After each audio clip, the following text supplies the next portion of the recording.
Imagine someone enters your house, takes your land, controls your money, makes the rules, and then tells you, "We are doing this for your own good." Sounds ridiculous, right? But for India, something surprisingly similar happened. A company came here to trade, and eventually it became powerful enough to rule the huge parts of the country. For nearly 200 years, Indians fought back. Kings, soldiers, farmers, students, workers, ordinary people. So, how did a trading company become a ruler and how did India finally become free? Let's go back to the beginning. 100 years ago, India was a major center of trade. Indian silk, cotton, spices, and precious goods were wanted around the world. European traders wanted access to this enormous market. In 1600, Queen Elizabeth I gave a group of English merchants permission to trade through the company called East India Company. At first, it was just a business. Buy goods, sell goods, make money, simple. In 1608, an English ship arrived at Surat. The Mughal Emperor Jahangir allowed the English to trade. Soon, the company established trading centers in places like Surat, Madras, Bombay, and Calcutta. The company didn't just want to trade, it wanted more power, and when money meets power, history can get messy. Friends, have you heard the word treachery? The biggest treachery happened in the year 1757 when the Battle of Plassey took place. Siraj-ud-Dowla, the then ruler of Bengal, took on the mighty Britishers with the help of his commander Mir Jafar. But unfortunately, when the war took place, Mir Jafar sided the Britishers and did not fight as expected. The Britishers defeated him in the war. They gained a lot of political influence.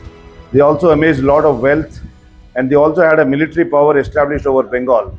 The biggest treachery which led to the downfall of Indians and Bengal in specific. Sad, but that is a fact. After Plassey, the company's power kept growing.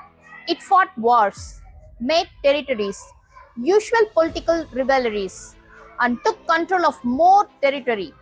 One major opponent was Tipu Sultan of Mysore. He fought British repeatedly. In 1799, Tipu Sultan died fighting at Sringapattinam. The company kept expanding. The Maratha power was weakened. Other Indian states also came under the British control. And then came a policy that caused even more anger, the doctrine of lapse. Under this policy, the British could annex certain kingdom when the ruler died without a biological male heir, refusing to recognize the adopted heirs in those cases. Jhansi became one of the most famous examples. After Maharaja Gangadhar Rao died, the British refused to recognize his adopted son as a successor. The British wanted Jhansi, but its queen had other plan, Rani Lakshmi Bai. By 1857, anger was spreading. Indian soldiers in the company's army were unhappy for many reasons. Then came a controversial new rifle cartridge. Soldiers had to bite the cartridge open. A rumor spread that the cartridges were greased with cow and pig fats. For Hindu and Muslim soldiers, this created serious religious concerns. The rumor spread quickly, and on May 10, 1857, soldiers at Meerut rebelled. But here's the important part. The rebellion wasn't only about cartridge.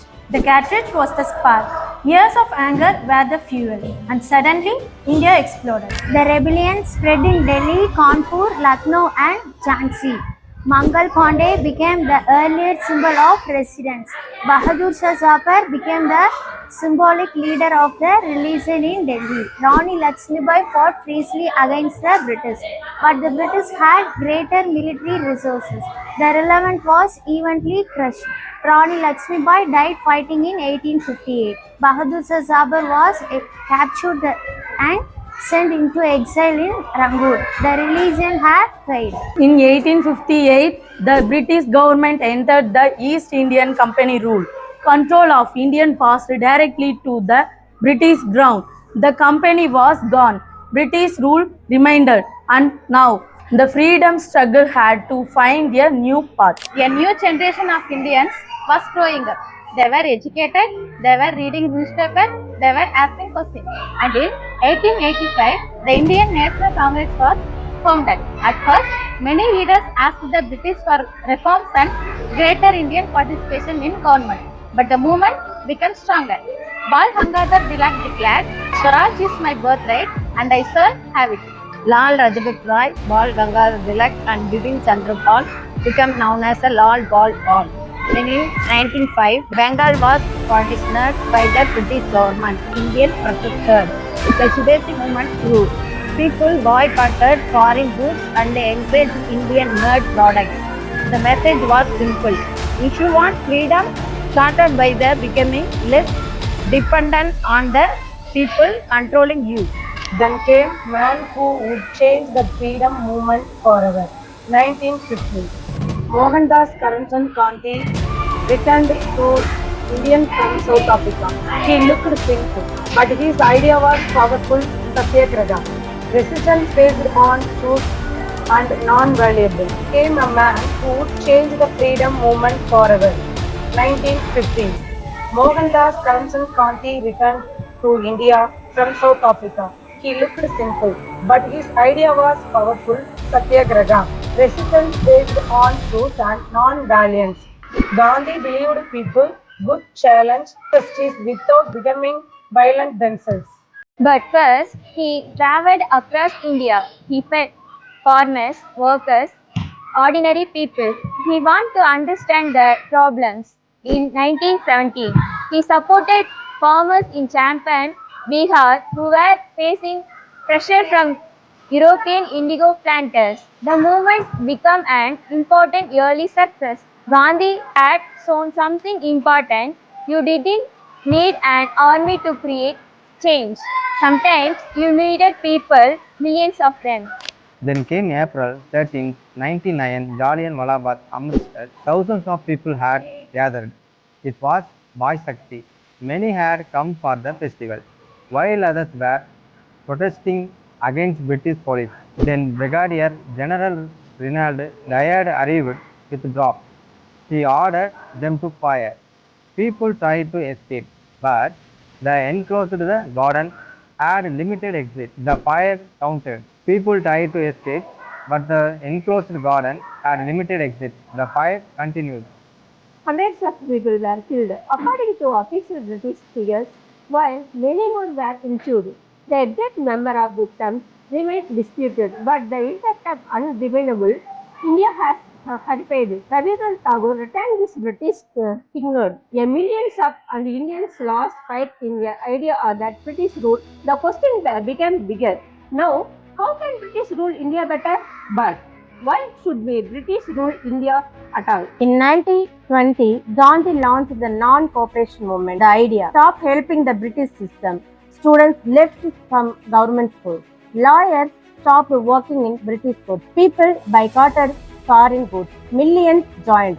For the first time, resistance was becoming a mass movement. But in 1922, something terrible happened in Saura Chori. A violent crowd attacked a police station. 22 policemen died. Gandhi immediately withdrew the movement. Many leaders were furious. They believed the movement was gaining momentum.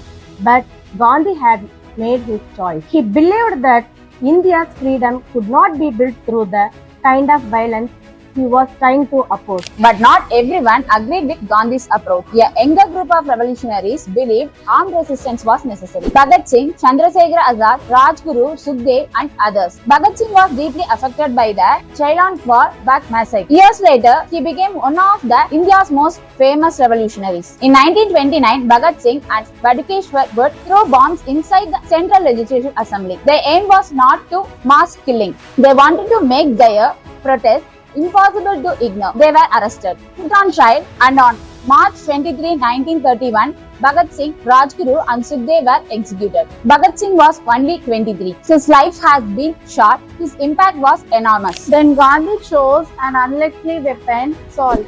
The British controlled the production and sale of salt and imposed a tax on it. Gandhi understood something. Everyone needs salt. So, on March 12, 1930, Gandhi left Sabarmati Ashram with 78 followers. They walked around 390 kilometers to Dundee for 24 days, and people joined them along the way. On April 6, Gandhi reached the coast. He broke the salt law by making salt from seawater. It was a tiny action, a handful of salt. But people across India copied him. They made salt. They broke laws, they protested, they accepted arrest. The British could arrest individuals, but could they arrest millions? That was the power of the salt satyagraha. The World War went to war. In 1939, the World War II began. The British involved India in the war without consulting the Indian political leaders. Indian soldiers fought. The Indian sources were used, but India was still not free. Congress protested. Its provincial government resigned. And another leaders believed the time had come for a different kind of fight. Netaji Subhash Chandra Bose, he believed armed struggles could drive the British out. In 1943, he became the leader of the Indian Army or Azad Hind Fauj, and he gave his famous call, "Give me food and I will give you freedom." The INA even included the Rani of Jhansi Regiment, a women's unit. The army fought alongside Japanese forces and reached the battles around Imphal and Kohima, but the campaign failed. But the biggest mass movement was still ahead. August 8, 1942, Gandhi gave India a simple message: do or die. The quiet movement has begun. The demand was clear: Britain must leave India immediately.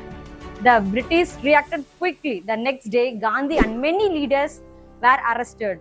But this time, something was different. The movement continued even without its leaders. மாணவர்கள் இணைந்தனர், விவசாயிகளும் இணைந்தனர், தொழிலாளர்களும் இணைந்தனர். மக்கள் நாடு முழுவதும் போராட்டம் நடத்தினர். ஆங்கிலேயர்கள் கைது மற்றும் வன்முறை மூலம் பதிலளித்தனர். ஆயிரக்கணக்கானோர் சிறையில் அடைக்கப்பட்டனர், பலர் கொல்லவும் பட்டனர். ஆனால் இந்த இயக்கம் முக்கியமான ஒன்றை வெளிப்படுத்தியது: ஆங்கிலேயர்களால் தலைவர்களை கைது மட்டுமே செய்ய முடிந்தது. அவர்களால் போராட்டங்களை ஒடுக்க முடியவில்லை. ஆனால் அவர்களால் இந்தியாவின் சுதந்திர கோரிக்கையை இனி ஒரு நாளும் தடுக்க முடியவே முடியாது. The World War II ended in 1945. Britain had won, but it had paid a huge price. The country was economically exhausted. Maintaining a massive empire was becoming harder, and India's independence movement was stronger than ever. The INA trials created anger across India. In 1946, the Royal Indian Navy revolt added even more pressure. India was becoming almost impossible. The British government began negotiation about India's future. Freedom was finally getting close, but there was no enormous problem. Could India become independent as one country, or would it be divided? Political disagreements between the Congress and the Muslim League became increasingly difficult to solve. Muhammad Ali Jinnah and the Muslim League demanded a separate country for Muslims. Eventually, British India was divided: India, Pakistan. But a line on a map can change millions of lives. Families were forced to leave their homes. People crossed borders carrying whatever they could. Communal violence spread. Hundreds of thousands died and millions became refugees. While Delhi prepared for independence, Gandhi was in Bengal trying to stop communal violence. He wasn't celebrating, he was trying to bring peace. Because for him, independence meant little if Indians were killing Indians. And then, midnight, August 14 became August 15, 1947. India was independent. Jawaharlal Nehru addressed the nation: all the stroke of the midnight hour, when we all sleep, India will awake to life and freedom. After nearly 2 centuries, the British ruled, the British were leaving. The Indian tricolor rose. People celebrated. People cried. People remembered those who had never lived long enough to see this moment. Mangal Pandey, Rani Lakshmibai, Bhagat Singh, Rajguru, Sukhdev, Subhash Chandra Bose, and countless ordinary Indians whose names history may never remember. Their stories were different, their methods were different, but they all become part of India's long journey towards freedom. And now the story reaches you, because independence isn't just something that happened in 1947. You experience its meaning every day. You can speak your opinion, you can ask questions, you can learn, you can follow your beliefs, you can vote when you become eligible. You are participant in a democracy. These freedoms were not simply handed to India. Generations fought for the chance to have them. But freedom isn't something you win once and forget about. It needs responsible citizens.